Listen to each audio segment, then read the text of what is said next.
Hi hello good morning good evening, आपको जो भी कहना है कह लीजिए। और मेरे तरफ से आप सभी को अ वेरी गुड इवनिंग। तो मैं आ चुकी हूँ एक नई वीडियो लेकर। And guess what, this video is not for class 9, it is not for class 10, this video is for class 11। और मुझे कुछ रिक्वेस्ट आ रही थी कि मैम आप क्लास 11 शुरू करो, प्लीज आप पढ़ाओ क्लास 11 को। तो ठीक है, आपकी मैम है यहाँ पे और आपके लिए आप एक बच्चा भी अगर रिक्वेस्ट करे तो मैं वो टाल नहीं सकती, ठीक है। तो इसीलिए मैं आ चुकी हूँ क्लास 11 की पहली चैप्टर आपकी हॉर्नबिल किताब से, the portrait of a lady, इसकी लाइन वाइज एक्सप्लेनेशन लेकर। आई होप सो जिन जिनको भी ये वीडियो की डिमांड थी सभी को आशा करती हूँ कि फुलफिल अभी होगा। तो चलिए बढ़ते हैं इस टेक्स्ट की तरफ, राइट। और so this story is about someone जो जिसको हम सब बहुत पसंद है, ठीक है। This is actually a very favourite character in all our lives, और वो है हमारी grand parents, and to be more specific our grand mother, ठीक है। तो हमारी जो स्टोरी है आज, a portrait of the lady, the author of the story is Khushwant Singh. तो स्टोरी की तरफ बढ़ने से पहले हम देख लेंगे कि खुशवंत सिंह जी जो है हमारी टेक्स्ट की ऑथर, वो कौन है, ठीक है। तो चलिए देखते हैं। अभी देखिए, खुशवंत सिंह जो थे, ही वॉज बोर्न ऑन 2 फरवरी 1915 में पंजाब में, और जिस भी एरिया में उसका जन्म हुआ था अभी वो है पाकिस्तान में, ठीक है। और मैं खुशवंत सिंह जी के बारे में क्या ही बताऊं, मतलब वो एक जर्नलिस्ट थे, वो एक लॉयर थे, वो एक हिस्टोरियन थे, और साथ ही एक बहुत ही फेमस, एक बहुत ही रिनाउंड इंडियन राइटर भी थे, ठीक है। और ज्यादातर उन्होंने लिखा है इंडिया के पार्टीशन के बारे में। क्यों? क्योंकि उन्होंने मतलब थे जितने जो भी थे जिनको रियल लाइफ एक्सपीरियंस हुआ था, इन हैंड एक्सपीरियंस हुआ था इंडिया की पार्टीशन को लेकर, उसकी जो हॉरर थी, वो जो हॉरिफिक एक इंसिडेंट थी उसको लेकर, इनमें से एक था खुशवंत सिंह जी और उनके परिवार, ठीक है।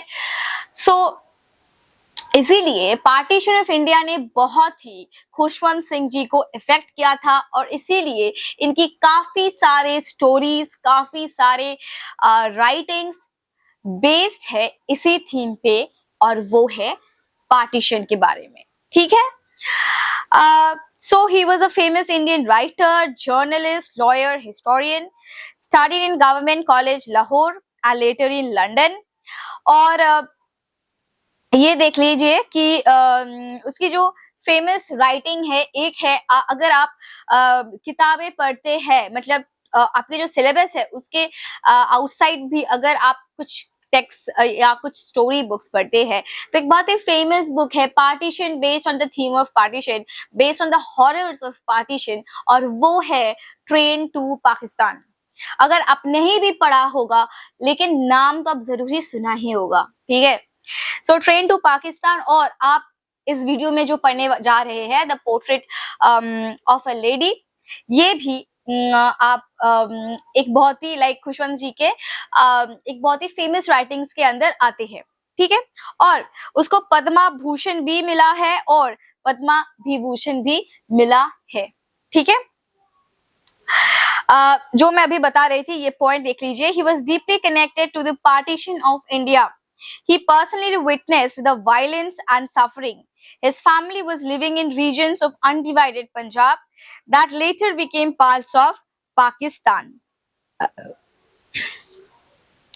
After partition, his family moved to India. These experiences inspired his writing, especially his novel Train to Pakistan. And he died on 20th March 2014 in New Delhi at the age of 99. ठीक है. और अगर हमें खुशवंत सिंह जी को एक word में describe करना है तो हम यूज कर सकते हैं एक बहुत ही ब्यूटीफुल सा वर्ड, और वो है पॉलीमैथ. ठीक है, पॉलीमैथ भी आप कह सकते हैं, पॉलीमैथ भी कह सकते हैं, कुछ भी कह लीजिए, लेकिन वो है आपकी ये वाली वर्ड जो है पॉलीमैथ. ठीक है, पॉलीमैथ मतलब एक ऐसे आदमी जो बहुत से प्रोफेशंस परस्यू करते हैं, जिसके अंदर कई सारे मल्टीपल टैलेंट्स है, तो वैसे आदमी को हम कह सकते हैं पॉलीमैथ. ठीक है, so for Khushwant Singh we can definitely say that he is a polymath.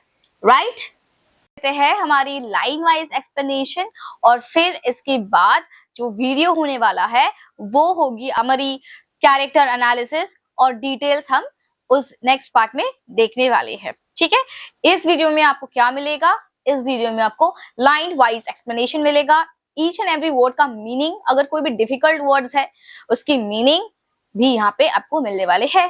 Right, तो चलिए शुरू करते हैं. अच्छा, my grandmother, like everybody's grandmother, was an old woman. तो मेरी जो ग्रैंड मॉम थी वो सबके ग्रैंड मॉम के जैसे ही थी. ठीक है, grand moms are very typical. मतलब आप देखेंगे आपकी अगर ग्रैंड मॉम है और आपकी जो फ्रेंड की ग्रैंड मॉम है, आप देखेंगे आप दोनों ग्रैंड मॉम को मिला सकते हैं. मतलब grand moms are very typical. ठीक है, हर कोई ग्रैंड मॉम एक जैसा ही होते हैं, उसकी बिहेवियर, उसकी एटीट्यूड, उसकी ड्रेसअप लगभग. ठीक है, 92 लाइक 99% एटलीस्ट सिमिलर ही होते हैं. ठीक है, सो वही बात, वही चीज ऑथर भी यहाँ पे लिख रहा है कि माय ग्रैंडमदर, मेरी जो ग्रैंडमदर थी, लाइक एवरीबडीज ग्रैंडमदर. ठीक है, हर लाइक एवरीबडीज ग्रैंडमदर, दूसरे किसी के भी ग्रैंडमदर के जैसे ही थे. She was an old woman, वो बूढ़ी ही थे. Grand moms they are always old. Like we have not seen a grandmother who is very young, who has this dark black hair और वो जीन्स टॉप पहन के वो निकल जाए. ठीक है, हम ऐसे ग्रैंड मॉम्स तो नहीं देखे अभी तक. क्या पता कि नेक्स्ट जनरेशन जो आने वाले हैं शायद उस जनरेशन में ग्रैंड मॉम्स वैसे ही होने वाले हैं. ठीक है, तो अभी फिलहाल तो हमने ऐसे ग्रैंड मॉम्स नहीं देखे जो यंग है, बहुत मॉडर्न है, फैशनेबल है. ठीक है, she had been old and wrinkled for the 20 years that I had known to her.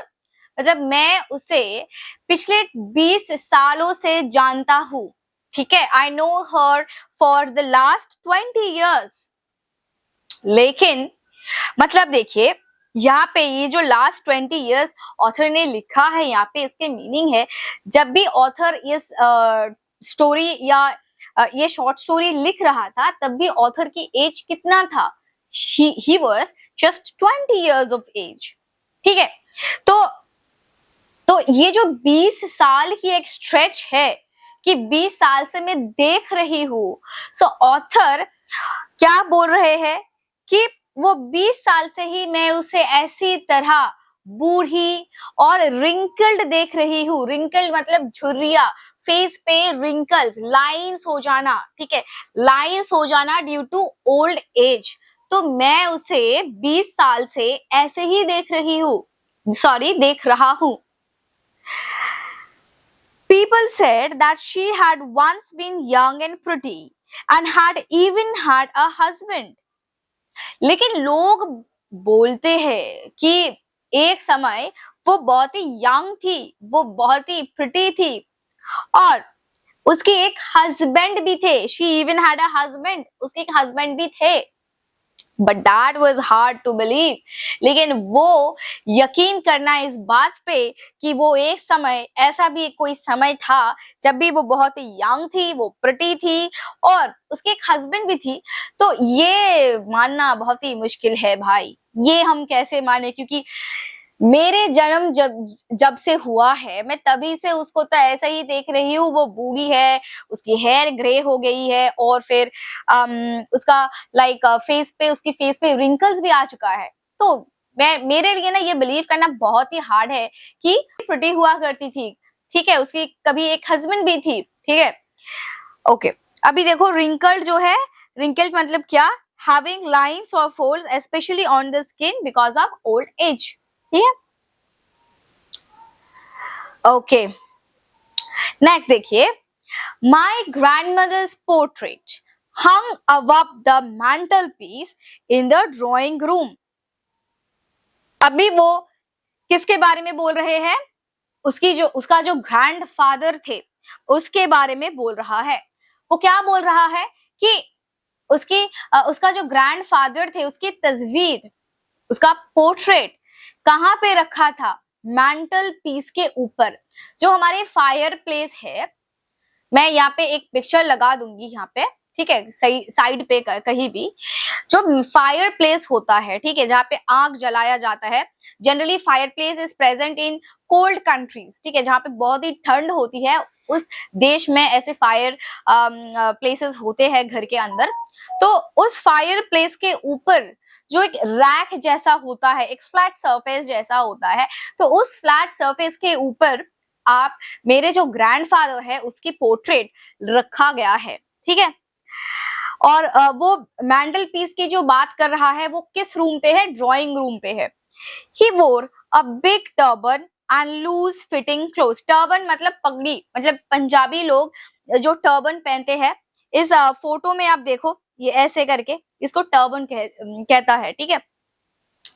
तो क्या है कि वो जो तस्वीर थे वहां पे उसकी जो ग्रैंडफादर था वो एक टर्बन पहनी हुई थी और लूज फिटिंग क्लोथ, एक ढीला ढाला क्लोथ पहने हुए थे, ठीक है।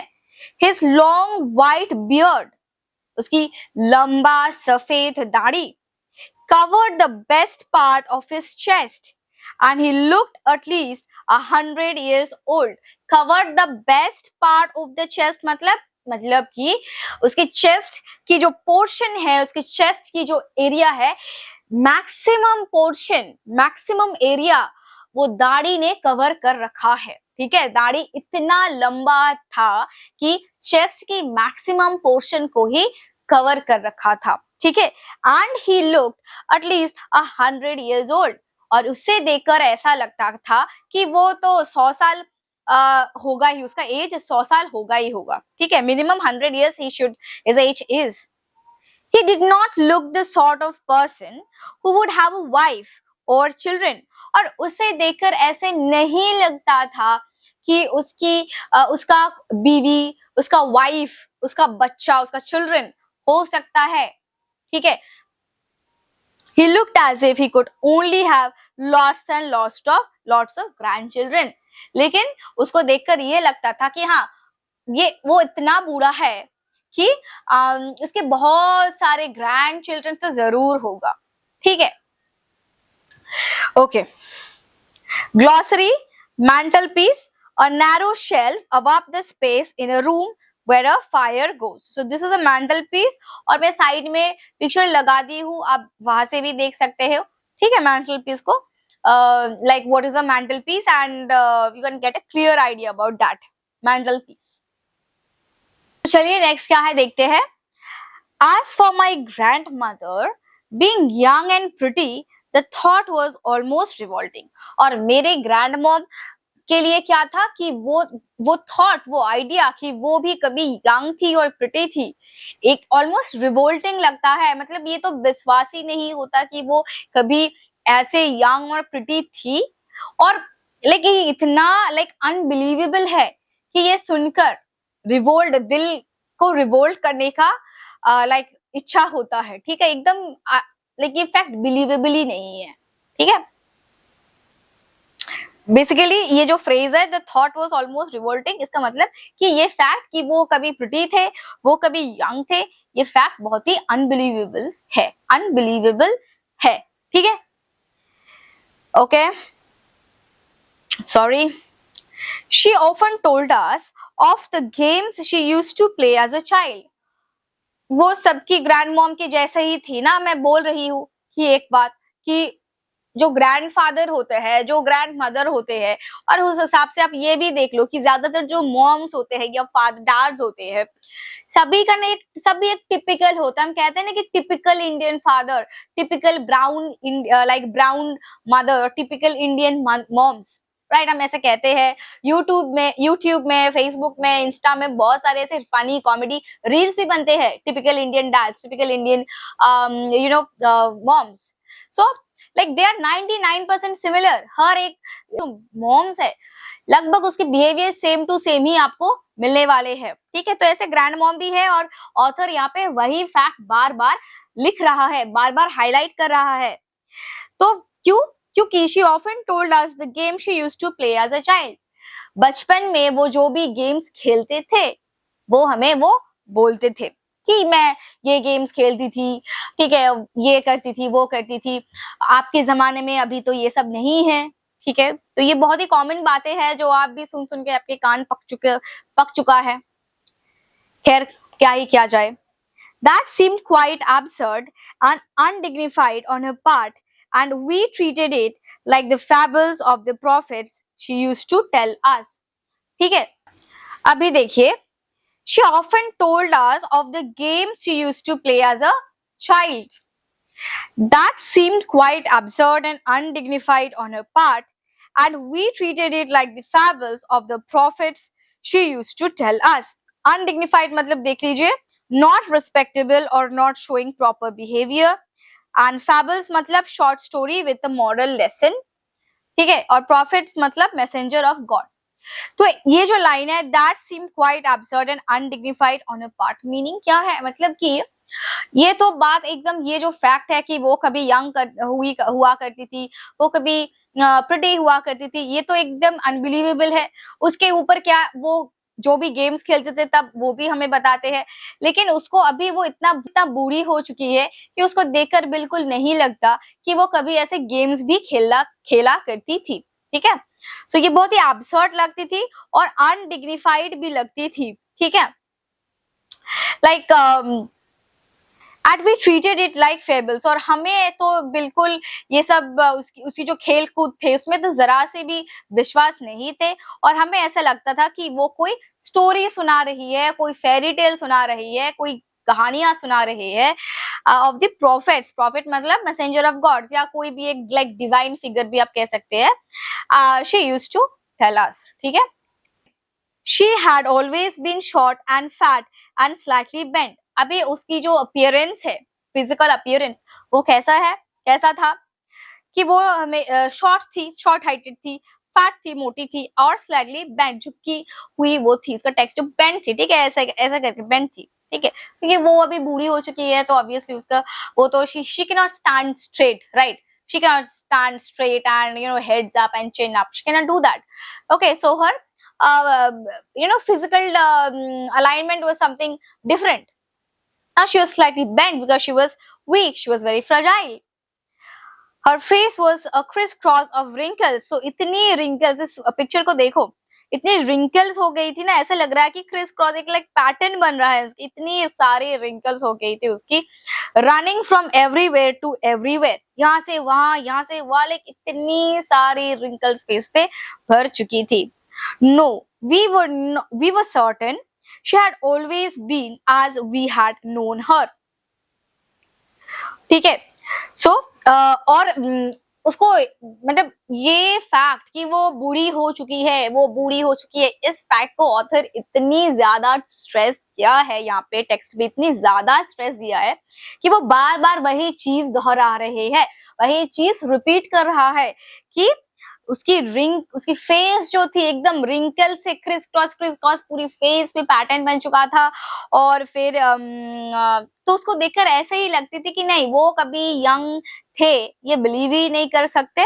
और वी वर सर्टेन, उसको देखकर हम एकदम सर्टेन हो गए थे, एकदम कंफर्म हो गए थे कि वो हमेशा ऐसे ही थे, वो कभी यंग हो ही नहीं सकती, ठीक है। Old so terribly old that she could not have grown older and had stayed at the same age for 20 years. वो इतनी बूढ़ी हो गई थी कि वो और ज्यादा बूढ़ी हो ही नहीं सकती थी। वो एकदम ऑप्टिमम लेवल पे पहुंच गई थी बूढ़ी होने का, ओल्ड एज का जो लाइक मैक्सिमम लिमिट में वो पहुंच गई थी। वो उससे ज्यादा कोई और बूढ़ी हो ही नहीं सकती, ऐसे करके ऐसे लगता था उसको देखकर।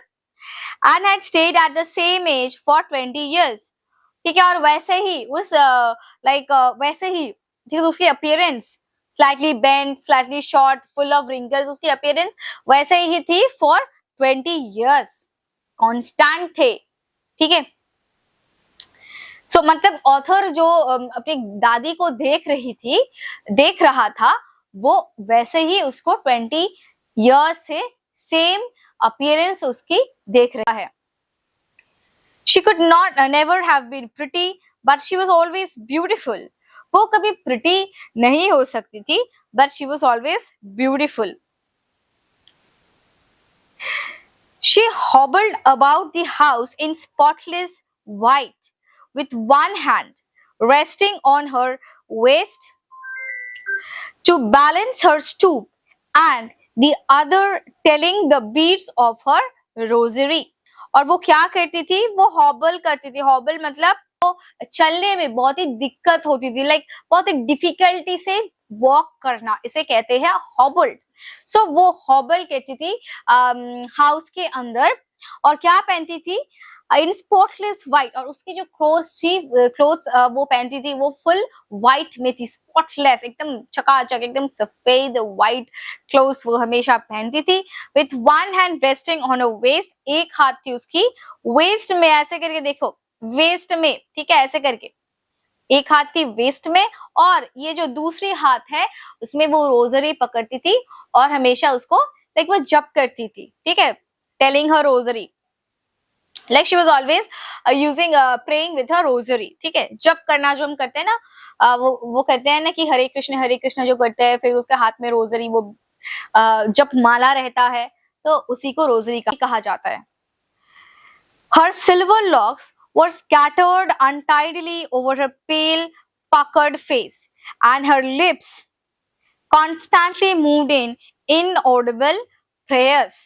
तो उसकी जो सिल्वर लॉक्स थी, मतलब जो व्हाइट हेयर्स थी, वो क्या था, वो स्कैटर्ड लाइक बिखरे रहते थे, अनटाइडली ओवर पेल, फेस कैसे थे देखिए, डिस्क्रिप्शन देखिए, पेल, उसका फेस जो था वो पेल था, ठीक है, लाइक व्हाइटिश टाइप की थी। ठीक है, पकर्ड फेस, पकर्ड मतलब टाइटली फोल्डेड और रिंकल्ड, ठीक है, एकदम रिंकल्ड हो जाना, नैरो हो जाना, ऐसे ओल्ड एज की वजह से puckered face, and her lips constantly moved in inaudible prayer, और उसकी लिप्स हमेशा मूव करती थी लेकिन कुछ सुनाई नहीं देता था, क्योंकि वो प्रेयर बोलती थी लेकिन वो ऑडिबल नहीं था। इनऑडिबल जो आप सुन नहीं सकते, inaudible that you can not here, something that you can not here is inaudible. Yes, she was beautiful. She was like the winter landscape in the mountains, an expanse of pure white serenity, breathing peace and contentment. तो अभी देखो यहाँ पे author ने एक line लिखा था, वो लाइन कहा गया, लाइक उन्होंने लिखा था यहाँ पे देखो, she could never have been pretty but she was always beautiful. अभी प्रिटी नहीं थी वो कभी भी, लेकिन ब्यूटीफुल थे। मतलब क्या, अभी देखो यहाँ पे ब्यूटीफुल के डिस्क्रिप्शन दिए गए हैं, और वो बहुत लाइक यू नो विविडली, बहुत विजुअली उसको डिस्क्राइब किया गया है। देखो, she was beautiful like, she was like the winter landscape in mountains, मतलब माउंटेन्स में जब भी विंटर, सर्दी के समय जब बर्फ से वो ढका होते हैं पहाड़, चारों ओर बर्फ और सफेदी ही सफेदी, वो जो खूबसूरती है, वो खूबसूरती ग्रैंड मॉम के अंदर वो देखते हैं। ग्रैंड मॉम की जो खूबसूरती है उसके साथ लाइक विंटर की जो पहाड़ है, स्नो केप जो पहाड़ है, उसके साथ ग्रैंड मॉम की ब्यूटीफुल, ग्रैंड मॉम की जो सुंदरता है उसको कंपेयर कर रहा है यहाँ पे। ठीक है, She was like the winter landscape, an expanse of pure white serenity. An expanse means a stretch of pure white serenity, breathing peace and contentment. ठीक है, contentment means a feeling of happiness and satisfaction. उसको देखकर ऐसा लगता था कि वो हमेशा content थी, like उसको और कोई, like she was not restless, इधर उधर भागना दौड़ना सोचना नहीं, ये सब नहीं थे उसके अंदर, वो शांति से रहते थे। ठीक है, शी वॉज कंटेंट, उसको जीवन में और कुछ भी नहीं चाहिए था। She was calm and peaceful like the beautiful snow capped winter mountains. ठीक है, so this is a very beautiful comparison here, right. और सेरेनिटी की मतलब देखिए, a state of calmness and piece.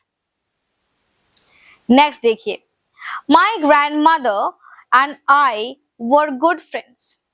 हम दोनों बहुत ही अच्छे दोस्त थे। My parents left me with her when they went to live in the city and we were constantly together.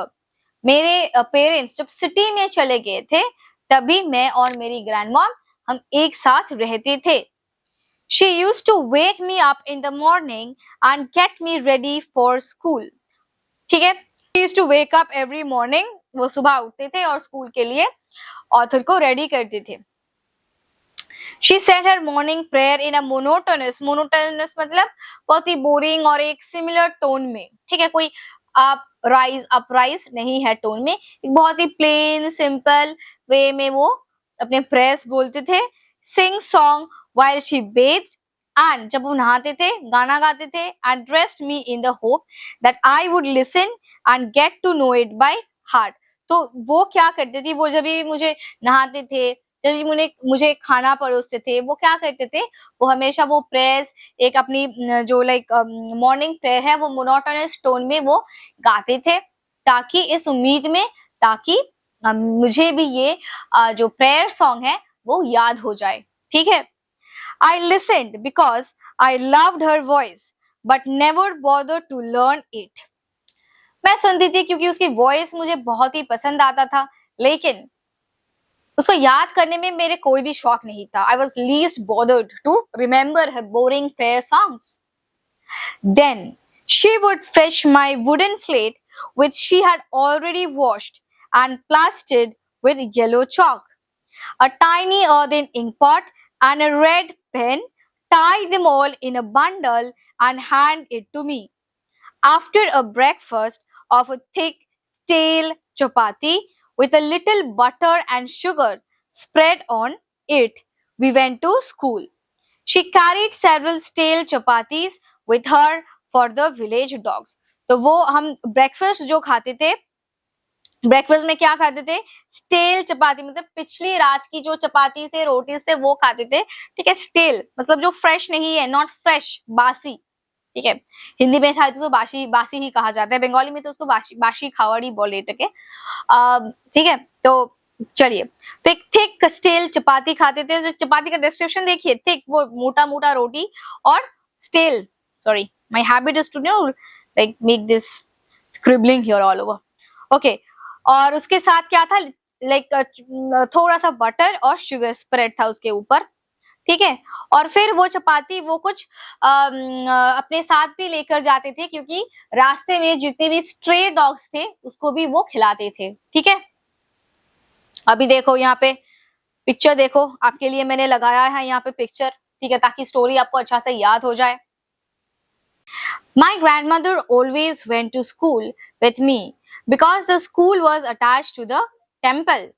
तो स्कूल जाने का एक खास रीजन था, और वो रीजन क्या, कि स्कूल के पास ही, एकदम पास ही टेम्पल थे। The priest taught us the alphabet and the morning prayer, while the children sat in rows on either side of the veranda singing the alphabet or the prayer in a chorus. My grandmom sat inside reading the scriptures. तो वो जो temple के priest थे वो सिखाते थे क्या, वो सिखाते थे, अल्फाबेट सिखाते थे और मॉर्निंग के प्रेयर सिखाते थे, ठीक है। और उसका जो ग्रैंड मॉम थे वो क्या करती थी, वो मंदिर के अंदर बैठ के स्क्रिप्चर्स, ठीक है, रिलीजियस बुक्स जो होते हैं स्क्रिप्चर्स, वो पढ़ते थे, ठीक है। When we both had finished, we would walk back together. This time, the village dogs would meet us at the temple door. They followed us to our home, growling and fighting with each other for the chapatis we threw to them. ठीक है, अभी वो तभी लौटने के समय उसका grand mom खिलाते थे रोटी, जो स्ट्रे डॉग्स थे उसको, और फिर वो हमारे घर तक हमको फॉलो करते थे, ठीक है। ग्राउलिंग करते थे, फाइट करते थे। फाइटिंग के दौरान जब वो एक अजीब से आवाज निकलते हैं इसके मुंह से, तब वो ग्राउलिंग करते हैं, तो उसको ग्राउलिंग कहते हैं। तो they used to growl and they used to fight for the chapatis, जो भी ग्रैंड मॉम देते थे उसको, और वो हमें कहाँ तक फॉलो करते थे, वो हमें फॉलो करते थे हमारे घर तक, ठीक है। अभी देखो, when my parents were comfortably settled in this city, they sent for us. जब मेरे पेरेंट्स सिटी में सेटल हो गए थे अच्छे तरीके से, तभी ग्रैंड मॉम और जो ऑथर थे खुशवंत सिंह, उसको बुला लिया, ठीक है। that was a turning point in our friendship. So what was the turning point of a friendship? कि जब भी वो दोनों गांव से सिटी चले गए उसका पेरेंट्स के पास। Although we shared the same room, my grandmother no longer came to school with me. I used to go to an English school in a motor bus.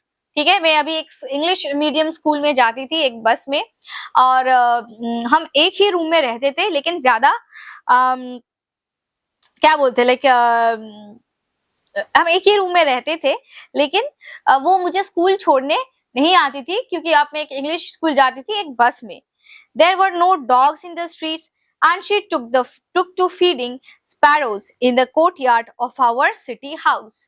ठीक है, हमारे जो घर के जो कोर्टयार्ड, एक वरांडा टाइप, एक कोर्टयार्ड बेसिकली घर के सामने एक ओपन स्पेस होता है, उसको कोर्टयार्ड कहा जाता है। मैं एक फोटो भी यहाँ पे लगा दूंगी। तो वो कोर्टयार्ड में वो बैठकर स्पैरोज को खिलाती थी, ठीक है। देखिए, ग्रैंड मॉम स्पैरोज को खिला रही है, ठीक है। As the years rolled by, we saw less of each other. जितने भी साल बीतते गए, हम एक दूसरे को और भी कम हमारा मीटअप्स होते थे, ठीक है, क्योंकि ऑथर भी अभी स्कूल के वजह से बिजी हो गया है, और ग्रैंड मॉम भी वो सब लाइक अभी स्पैरोज को खिलाने में, प्रेयर्स में, ये सब में बिजी हो गए थे, इसीलिए। For some time, she continued to wake me up and get me ready for school. When I came back, she would ask me what the teacher had taught us. I would tell her English words and little things of Western science and learning, the law of gravity, Archimedes' principle, the world being round, etc. तो वो पूछती थी कि तुमको school में क्या पढ़ाया है, तो तभी वो बोलते, कुछ इंग्लिश वर्ड्स सुनाते थे, और ये भी बोलते कि साइंस में क्या हुआ, ठीक है, ये सब बोलते थे। लेकिन दिस मेड हर अनहैप्पी, क्योंकि अभी तो उस टेम्पल के पास जो स्कूल थे, वहां पे जैसे अल्फाबेट पढ़ाते थे, और फिर अपनी स्क्रिप्चर्स पढ़ाते थे, प्रेयर सॉन्ग्स पढ़ाते थे। अभी तो इंग्लिश मीडियम स्कूल में ऐसे कुछ नहीं पढ़ाते हैं, यहाँ पे इंग्लिश पढ़ाते हैं, यहाँ पे वेस्टर्न साइंस पढ़ाया जाता है। तो ग्रैंड मॉम ये सभी नई जो चीज है उसके साथ रिलेट नहीं कर पा रही थी, इसीलिए बहुत ही दुखी हो गई थी। She could not help me with my lessons. She did not believe in the things they taught at the English school and was distressed that there was no teaching about God. ठीक है, भगवान के बारे में तो English medium में नहीं पढ़ाते हैं, स्क्रिप्चर्स के बारे में नहीं पढ़ाते हैं, क्या पढ़ाते हैं, इंग्लिश पढ़ाते हैं, लिटरेचर लैंग्वेज पढ़ाते हैं, साइंस पढ़ाते हैं, एसएसटी पढ़ाते हैं, हिस्ट्री, ज्योग्राफी, इकोनॉमिक्स, पॉलिटी, ये सब पढ़ाते हैं। तो अभी तो भगवान कहाँ चले गए, स्क्रिप्चर्स कहाँ चले गए, ये सब क्यों नहीं पढ़ा रहे अभी, ठीक है। तो ग्रैंड मॉम हो गई है गुस्सा, ये देखिए गुस्सा हो गई है। One day I announced that we were being given music lessons. She was very disturbed. तो एक दिन ऑथर ने ग्रैंड मॉम से कहा कि हमें तो गाना सिखाई जा रही है, म्यूजिक की क्लास होती है, लेकिन वो सुन के ग्रैंड मॉम और भी हो गई है डिस्टर्ब्ड। क्यों बेटा? क्योंकि to her music had lewd association. Lewd मतलब rude और offensive in a sexual way, मतलब गलत एसोसिएशन, मतलब सोसाइटी के जितने भी सिविलाइज्ड, ठीक है, सिविलाइज्ड रिस्पेक्टेबल पर्सन है उसके लिए ये सब म्यूजिक व्यूजिक क्या चीज है, ठीक है. So it was the monopoly of harlots and beggars and not meant for gentle folk. तो उसका जो ग्रैंडमॉम थे उसको ऐसे लगते थे कि म्यूजिक तो अच्छे घर के जो लोग होते हैं उसके लिए नहीं है, ये किसके लिए? Harlots to be in simple they are like you know sex workers, तो उस टाइप की लोगों के लिए है. एंड बेगर्स भिखारी के लिए है. And not meant for gentle folk, gentlemen civilised society से जो आते हैं उसके लिए गाना नाचना ये सब नहीं है.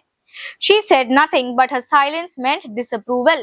वो हालांकि वो मुंह से तो कुछ नहीं बोलते थे लेकिन वो चुप रहती थी और वो उसके चुप रहना, उसका साइलेंस ही सब कुछ ये सब बता देता था. She rarely talked to me after that. और उसके बाद जब से वो सुनी कि म्यूजिक लेसन्स होता है हमारे स्कूल में, वो मेरे से बहुत ही कम बात करते थे, ठीक है, करती थी. When I went up to university, I was giving a room of my own. तो जब भी मैं यूनिवर्सिटी पे गई मेरे एक खुद का कमरा हुआ. The common link of friendship was snapped. Common link of friendship means जो एक कॉमन एक तो अभी तक हम एक सेम रूम शेयर करते थे लेकिन वो भी अभी गया, ठीक है. और थोड़ा बहुत जितने भी हम बातचीत करते थे, डिस्कस करते थे स्कूल में क्या हुआ, वो भी चला गया क्योंकि जब से ग्रैंड मॉम सुनी कि म्यूजिक लेसन दिया जाता है स्कूल में, तब से बोलनी भी उसके बंद हो गई थी. और अभी रूम भी चेंज हो गया, सेपरेट रूम मिल गया ऑथर को, तो अभी जो कॉमन लिंक ऑफ फ्रेंडशिप था वो हो गया है break. My grandmother accepted her seclusion. Seclusion means to live alone, to live separately, ठीक है, with resignation. She rarely left her spinning wheel to talk to anyone. वो अभी क्या करती थी, वो उसका एक नया पैशन, उसके एक नए हॉबी हो गई थी और वो है स्पिनिंग व्हील, चरखा जो है उसको चलाने का. तो वो अभी किसी से बात भी नहीं करती थी. She rarely talk, बहुत कम बात करती थी और हमेशा वो अपने ज्यादातर समय कहाँ पे बैठी थी स्पिनिंग व्हील के सामने, ठीक है. From sunrise to sunset she sat by her spinning wheel at reciting prayers. Only in the afternoon she relaxed for a while to feed the sparrows. While she sat in the veranda breaking the bread into little bits, hundreds of little birds collected around her, creating a veritable bedlam of chirpings. और क्योंकि city में stray dogs नहीं थे और वो अभी उसके grandson के साथ नहीं जाते थे कंपनी करने के लिए स्कूल तक, तो इसीलिए अभी वो स्पैरोज को ही खिलाते थे. और वो क्या करते थे, छोटे छोटे ब्रेड क्रम्स, ठीक है, ब्रेड की टुकड़े, वो like she used to tear the bread crumbs and she used to feed the sparrows, ठीक है. और वो खिलाते थे ब्रेड क्रम्स और उसके आसपास क्या होते थे, क्रिएटिंग अ वेरिटेबल बेडलम ऑफ चॉपिंग्स. मतलब वो जो स्पैरोज थे, वो जो बर्ड्स थे, वो इतनी ज्यादा नॉइज करते थे कि ऐसे लगता था कि वो एक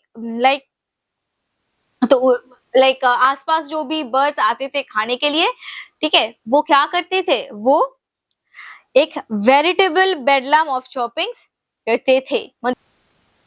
तो ये बेडलम मतलब बेडलम का मतलब होता है कि एक बहुत ही noisy place where there is a lot of confusion, ठीक है. तो बर्ड्स, इतने सारे बर्ड्स आते थे खाने के लिए कि एकदम एक नॉइजी सराउंडिंग क्रिएट करते थे, right. Some came and perched on her legs के ऊपर कुछ बर्ड्स बैठते थे. अदर्स ऑन हर शोल्डर्स, कंधों पे बैठते थे. Some even sat on her head, माथे पे बैठते थे. She smiled but never shooed them away. It used to be happiest half hour of the day. So what was the happiest half hour for the day? जब वो birds को खाना खिलाते थे और वो सब आके उसके surroundings में आते थे और chirpings करते थे, ठीक है, तभी that was the best time of the day for her. Shoot means to drove away by waving hands or making sound.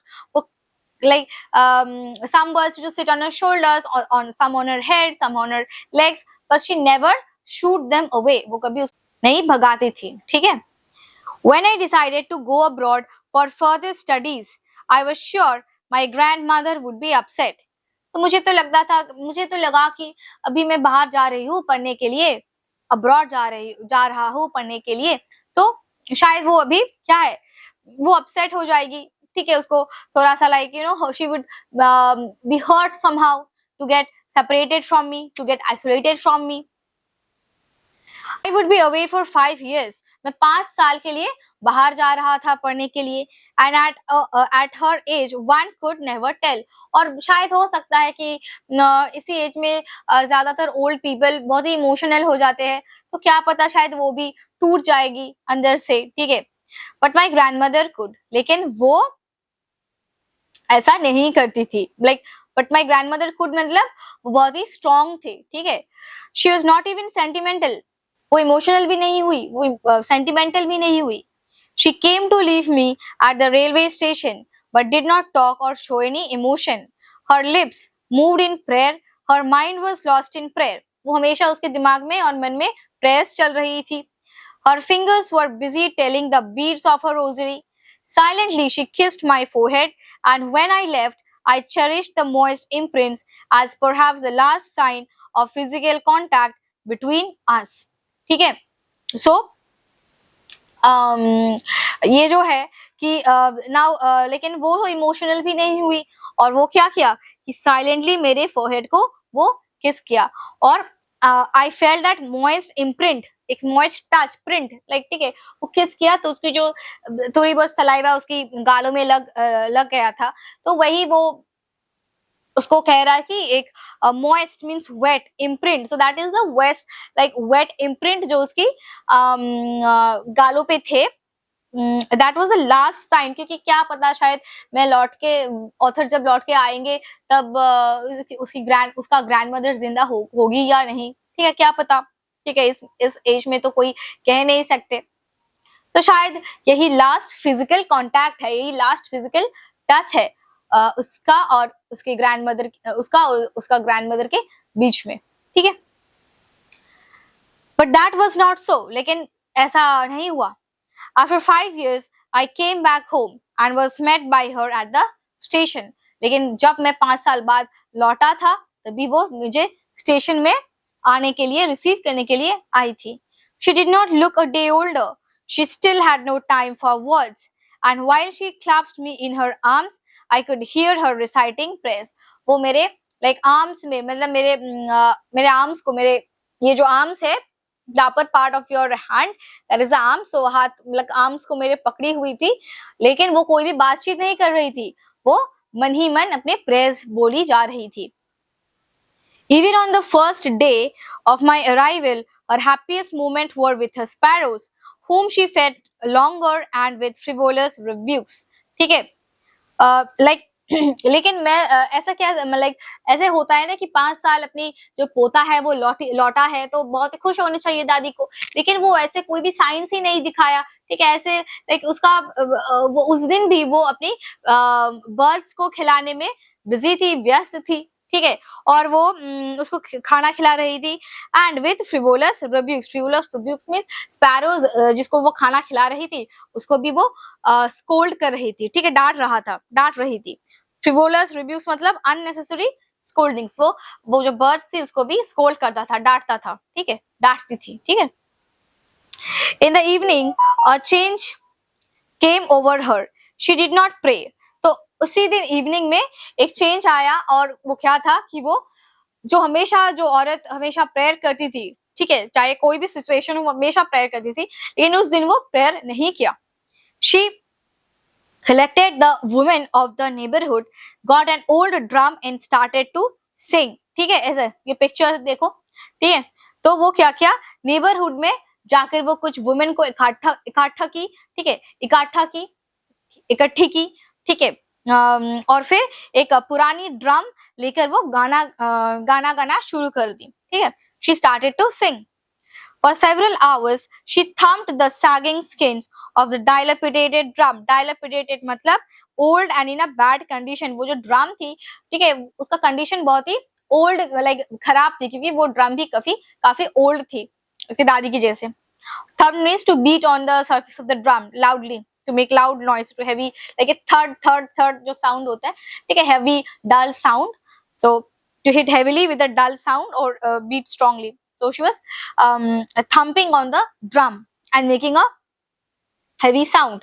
ठीक है, और फिर वो गाना गा रही थी. Sang songs of homecoming of the warriors. ठीक है, जब ये सोल्जर्स घर लौटते हैं तभी जो गाना गाया जाता है वही गाना वो भी गा रही थी. We had to persuade her to stop to avoid overstraining. और शायद वो इतनी loudly और lively वो गाना गा रही थी कि हमें ही डर लग रहा था कि शायद उसके ऊपर कोई स्ट्रेस ना आ जाए. ठीक है, overstraining मतलब स्ट्रेस ना आ जाए, तो हमें उसको स्टॉप कराना पड़ा. That was the first time since I had known her that she did not pray. और वही फर्स्ट इंस्टेंस था जब जो मैं विटनेस की, वही फर्स्ट इंस्टेंस था कि जो मैं वही फर्स्ट टाइम था कि मैं देखा कि वो प्रेयर नहीं कर रही थी. ठीक है. The next morning she was taken ill. It was a mild fever and the doctor told us that it would go. But my grandmother thought differently. She told us that her end was near. ठीक है. She said that since only a few hours before the close of the last chapter of her life, she had omitted to pray. She was not going to waste any more time talking to us. तो क्या हुआ कि अगले सुबह grandmother को बीमार आ चुकी थी. ठीक है, उसको शी वाज इल. डॉक्टर ने कहा कि ये छोटी मोटी बीमार है, वो चला जाएगा. ठीक है, वो बीमार चली जाएगी, लेकिन वो नहीं गया. लेकिन क्या हुआ, उसकी ग्रैंड मॉम जो थी वो उसने कही कि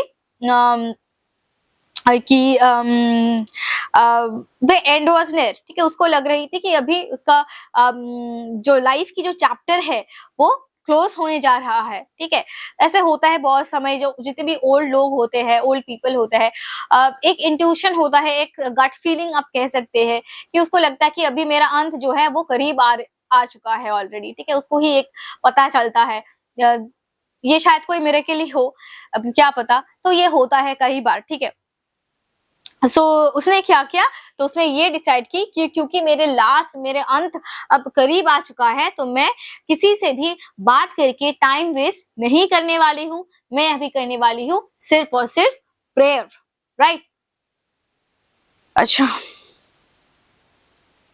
We protested, but she ignored our protests. हमने प्रोटेस्ट की कि नहीं, आप मेडिकल ट्रीटमेंट कराओ, आप हमसे कोई बातचीत करो, लेकिन वो कुछ भी प्रोटेस्ट नहीं सुन रही थी. She lay peacefully in bed, praying and telling her beads. Even before we could suspect, her lips stopped moving and the rosary fell from her lifeless finger. तो वो प्रेयर बोल रही थी और फिर अचानक से उसकी लिप्स एकदम स्टेबल हो गई थी, कोई भी मूवमेंट नहीं थी. ठीक है, तो तभी और हाथों से फिंगर्स से, लाइफलेस जो फिंगर्स थे उसके हाथों से क्या हुआ था, रोजरी गिर गया था. ठीक है, because she was already dead. A peaceful pallor means paleness of the skin. ठीक है, क्योंकि वो अभी like now she was already dead, so maybe the blood circulation has already stopped. ठीक है, circulation भी slow हो गया था, and so her face was very pale, very whitish in color, spread on her face, and we knew that she was dead. ठीक है, now her face was pale like a dead person. ठीक है, तो जब भी उसकी जो lips movement करना बंद कर दी थी, हाथों से रोजरी गिर गया था, और एक फेस पे, ठीक है, वो जो फेस जो ऑथर ने इतने सारे लाइक लाइंस में डिस्क्राइब किया है कि एकदम रिंकल्स भरा हुआ था उस पे. ठीक है, और फिर वो इतनी ओल्ड हो चुकी थी, वो बहुत सी वो ओल्ड चुकी थी, एकदम रिंकल्स भर चुका था फेस पे. तो अभी वो लिखता है कि लास्ट में कि फेस जो है अभी एक पेलनेस छा गया है. ठीक है, व्हाइटिश, एक डेडली जो एक्सप्रेशन है वो ग्रैंड मॉम की फेस में आ चुकी है. ठीक है, so finally she was dead. We lifted her off the bed and, as is customary, laid her on the ground and covered her with a red shroud. Red shroud means the shroud means the cloth that is used to cover the dead body. ठीक है, हमने उसको एक red cloth से cover कर दिया.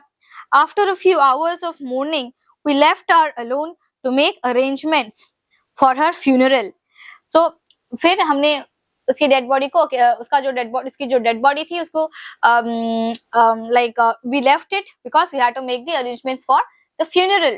ठीक है, In the evening, we went to her room with a crude stretcher to take her to be cremated. So उसकी body लाने के लिए हमने गई एक stretcher लेकर. Cremated means to be burned. ठीक है, burned after death.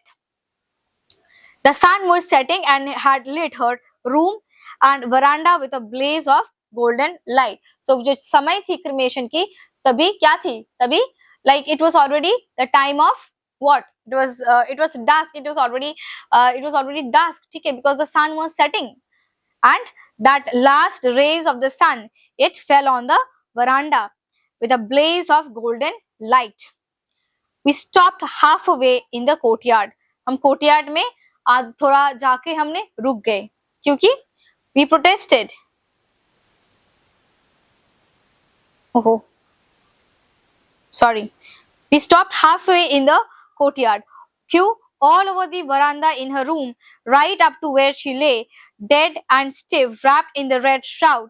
Thousands of sparrows sat scattered on her on the floor. हमने थोड़ा गया courtyard में, and we stopped in the midway. Why? Because we saw कि जहाँ पे उसकी dead body रखी हुई थी, at the surrounding, many lots and lots of sparrows, they were assembling. ठीक है, there was no chirping. और जो sparrows हमेशा एक bedlam, एक noisy surroundings create करता था हमेशा. ठीक है, वो इतने सारे sparrows आया, लेकिन अभी कोई भी एक आवाज नहीं कर रहा है. ठीक है, so the sparrows were also silent. They were also mourning for the death of the grandmother. We felt sorry for the birds, and my mother fetched some bread for them. She broke it into little crumbs the way my grandmother used to and threw it to them. The sparrows took no notice of the bread. When we carried my grandmother's corpse, they flew away. So मेरे mom ने उस sparrows को bread crumbs दिया. ठीक है, bread crumbs दी, लेकिन कोई भी bird उसको touch भी नहीं की. ठीक है, so they were actually mourning for the death of the grandmother.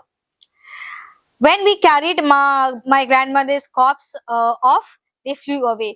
और जब भी हम corpse लेकर चल दी, तभी birds, they also started to fly away quietly. Next morning, the sweeper swept the breadcrumbs into the dustbin. So the mother gave them the breadcrumbs, लेकिन not a single bird touched the breadcrumbs.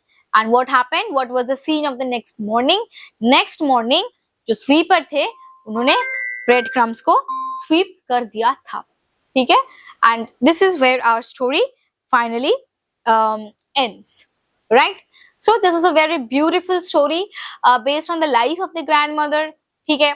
और and it is really a very heart touching story, especially at the end, the ending part of the story, the ending of the story, it is really heart touching. ठीक है, हम सभी बहुत emotional हो जाते हैं. ठीक है, क्योंकि we all have grandparents, और जिसके पास grandparents है उसको पता होगा कि वो एक्चुअली कितना लकी है. एक grandparents होना बहुत ही एक लकी चीज होते हैं. ठीक है, उनके साथ बातचीत करना, पुराने जमाने के चीजें शेयर करना, जानना, तो बहुत इंटरेस्टिंग सेशन होते हैं जब भी आप ग्रैंड पेरेंट्स के साथ बैठते हो बातचीत करने के लिए. ठीक है, और जिसके पास नहीं है उसको भी पता है कि ग्रैंड पेरेंट्स ना होना भी कितना बड़ा एक अनलकी चीज होता है. ठीक है, सो यही है. और एक चीज तो यही है. और तो चलिए, जब तक हमारे पास ग्रैंड पेरेंट्स है, हम उसको रेस्पेक्ट करें, उसको प्यार दें. ठीक है, उसका caring, like let's care for them. ठीक है, बस चलिए, तो इसी नोट से ये वीडियो खत्म कर रहे हैं, और अगले वीडियो में आपको मिलने वाले हैं समरी, प्लॉट और प्लॉट एनालिसिस, और फिर कैरेक्टर एनालिसिस. ठीक है, और नेक्स्ट धीरे धीरे क्वेश्चन आंसर्स भी आपको मिल जाएगा. ठीक है, एक्स्ट्रा क्वेश्चन आंसर्स भी मिलेंगे. ठीक है, और सब कुछ मिल जाएंगे इस यूट्यूब चैनल में. तो चलिए, आई होप कि आपका कोई डाउट नहीं है. अगर है तो जरूर कमेंट कीजिए, और हम अभी धीरे धीरे वीडियोस लाएंगे. ठीक है, तो आप बिल्कुल सब्सक्राइब करके रखना और जो बेल आइकन है उसको भी प्रेस कर देना ताकि आप कोई भी नोटिफिकेशंस मिस ना करें, ठीक है। तो चलिए इसी टोन से अभी मैं ये स्टोरी पढ़ के इतना इमोशनल मैं खुद ही हो गई कि मुझे एक बहुत ही एक भाव, एक इमोशन आ गया मुझे। खैर, तो चलिए एंड करते हैं इस वीडियो को और see you in the next video. Until then, tata and goodbye, signing of.